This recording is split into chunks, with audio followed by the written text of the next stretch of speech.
y el fenómeno. ¿Cuál es el contrario dialéctico del fenómeno? Esta es la expresión superficial, inmediata, observable, y la esencia es, no se ve. ¿Cuál es la lógica del pensamiento para ver, entre comillas, la esencia? ¿Qué cosa es un poder? O sea, la dialéctica, una de las dialécticas está en que esto es hacia la abstracción y esto es hacia la concreción.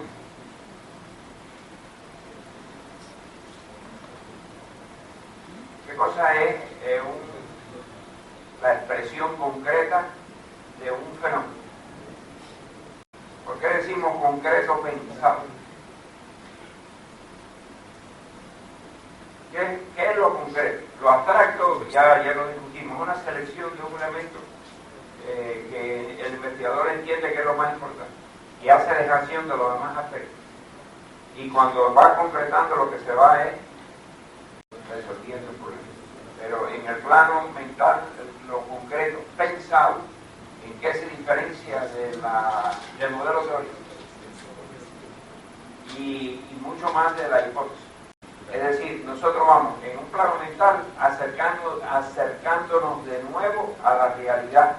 Pero ¿en qué se diferencia el modelo teórico del campo de acción? El objeto y el modelo concreto pensado, ¿en qué se diferencia?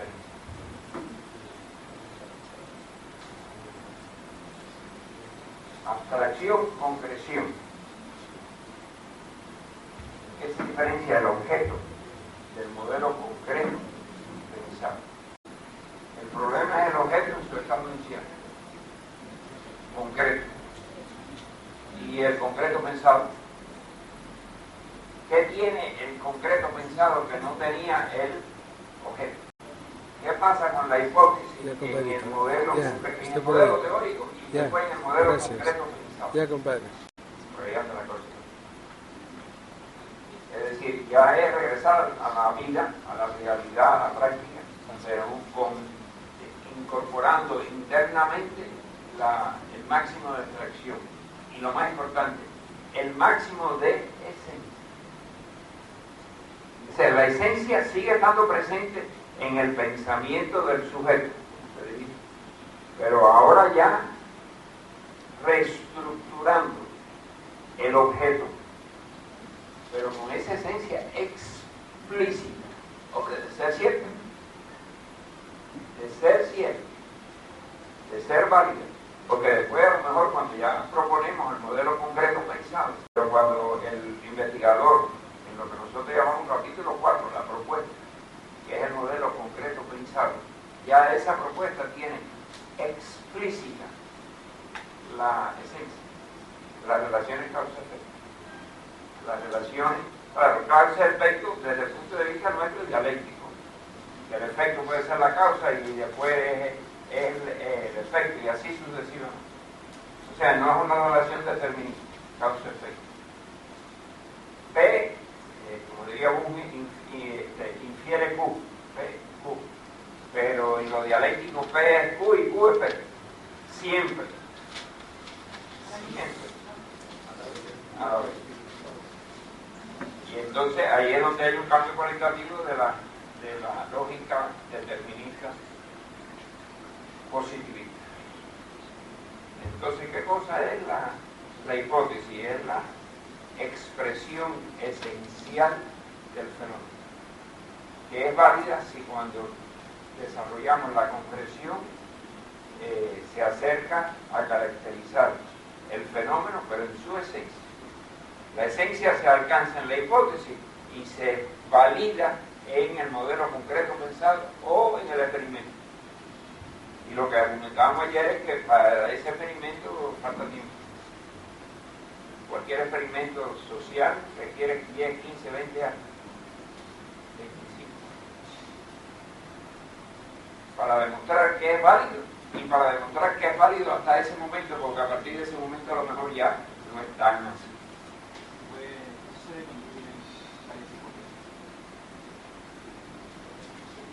habría que demostrarla una vez. Porque lo que la hipótesis puede tener varias leyes, varias relaciones dentro de ellos.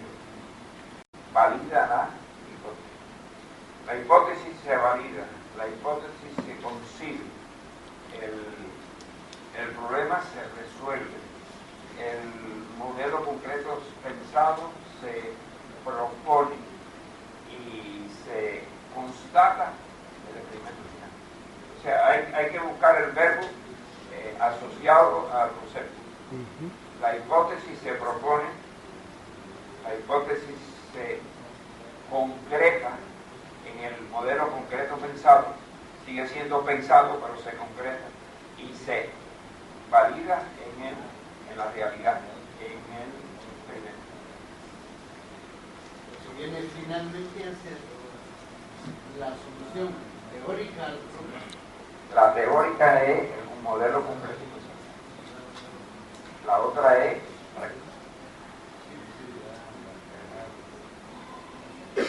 yo digo que la tesis se logra a nivel del modelo concreto pensado, que es lo que el señor me reclamaba ayer. No, en la vida, en la realidad, le digo, eso no es. Es decir, la tesis de doctorado y de postdoctorado, el énfasis está aquí. Y después, bueno, claro que se va a aplicar, porque si no, ¿para qué? Pero no esperen una respuesta inmediata. En la ciencia social eso no es tan evidente. Pero yo le digo que tampoco en las ciencias naturales. La teoría de la relatividad que planteó Einstein en su momento, se fue validando a los 20, 25, 30 años, de 1905 hasta antes de empezar la Segunda Guerra Mundial. Porque Einstein tuvo que salir corriendo, porque si no Hitler lo crucifica en los campos de concentración. Y se fue para los Estados Unidos a aportar con su modelo teórico la bomba atómica, que después se hizo concreto, no concreto pensado, sino experimental, cuando los yanquis le metieron la bomba y matando, asesinando a cientos de miles de hombres.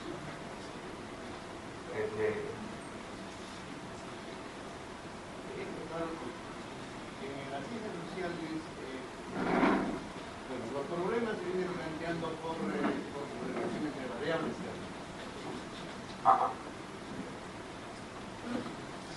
Bien, o sea, ese pensamiento ayuda mucho al objetivo de seminario. ¿Cómo se formula un problema en términos de variables? Porque la variable aparece por aquí. Ese pensamiento de él es muy importante para aclararnos bien la cosa. La variable aparecen aquí. Aquí, ¿qué es lo que aparece? La necesidad. Que no necesariamente se expresa en términos de variables. No, es que la formulación del problema no obliga directamente la hipótesis entre el problema real, concreto, fenoménico, concreto, sería haber escrito esto al revés, fenoménico, real, y la hipótesis. Hay un proceso de abstracción. Y ahí podemos decir de iluminación divina, ¿va? Y entonces regresamos a la primera etapa. A la primera etapa, aquella escolástica, a priorística. Es como si a Newton se lo hubiera revelado por la influencia de qué espíritu, por ahí arriba o por abajo, porque el espíritu tiene que estar arriba. Y ahí, Dios mío, nos miramos arriba, bueno, ahí Dios mío. Por eso también. Pero lo cierto es que esa inspiración de modelar a través de una hipótesis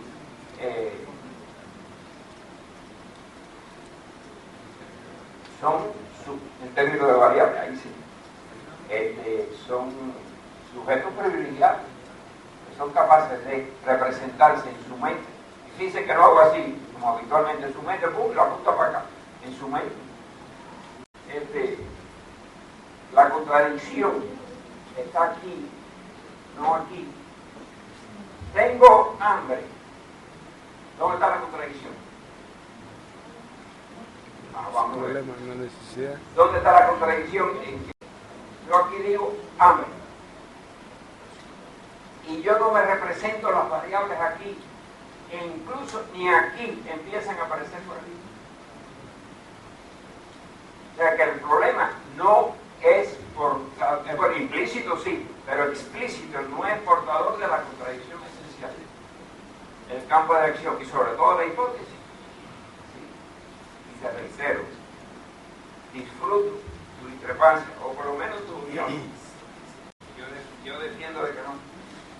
Porque justamente la contradicción entre el problema y la hipótesis está en que el problema no es portador explícito de la causa.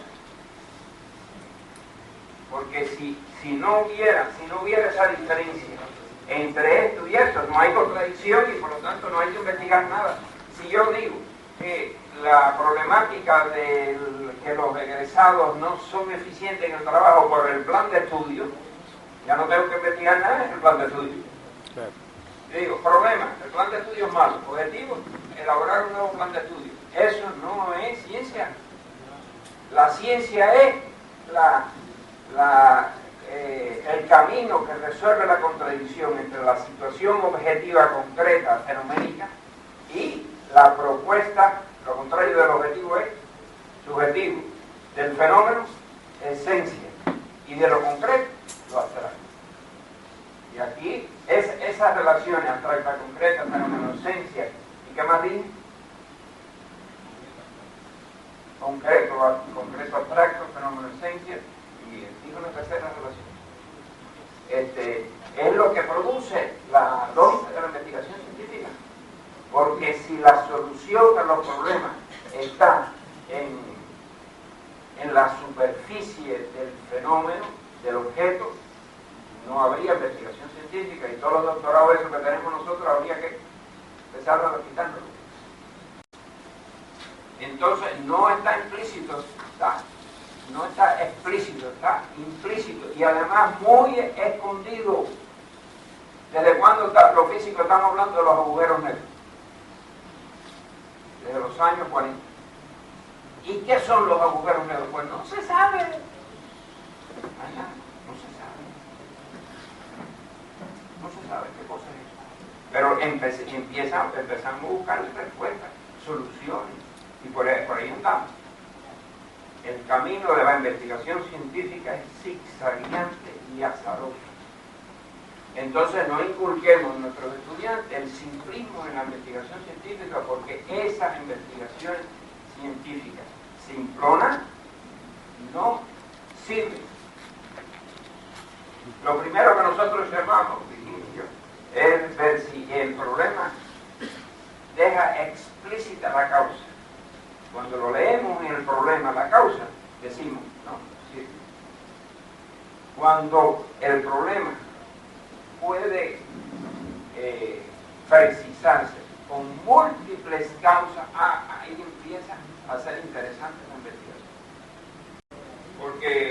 Porque los grandes genios han descubierto su hipótesis, su modelo teórico, a través de intuiciones geniales.